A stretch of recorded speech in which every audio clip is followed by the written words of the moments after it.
গ্রীষ্মকালীন রক্ত সংকট মেটাতে রক্তদান শিবির করল পশ্চিমবঙ্গ তৃণমূল প্রাথমিক শিক্ষক সমিতি কোচবিহার জেলা শাখা।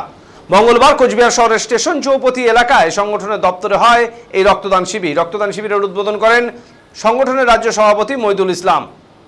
সংগঠনের কোচবিহার জেলা সভাপতি অশেষ বসাকে তিনি বলেন, গ্রীষ্মকালীন রক্ত সংকট মেটাতে তারা এই রক্তদান শিবিরের উদ্যোগ গ্রহণ করেছেন। শিক্ষক শিক্ষিকারা স্বেচ্ছায় রক্তদান করছেন এই শিবিরে।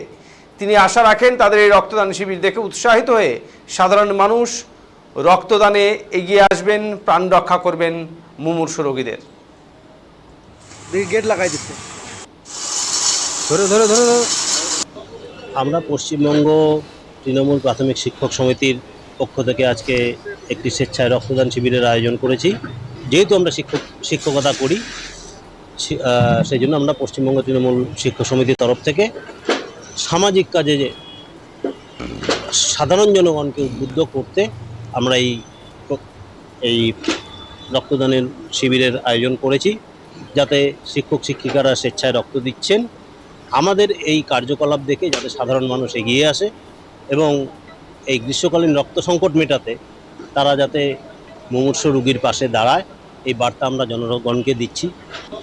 আমরা পশ্চিমবঙ্গ তৃণমূল প্রাথমিক শিক্ষক সমিতির পক্ষ থেকে আজকে একটি স্বেচ্ছায় আসছি, আবার আসছি, গেট লাগাই দিচ্ছে। বেলুন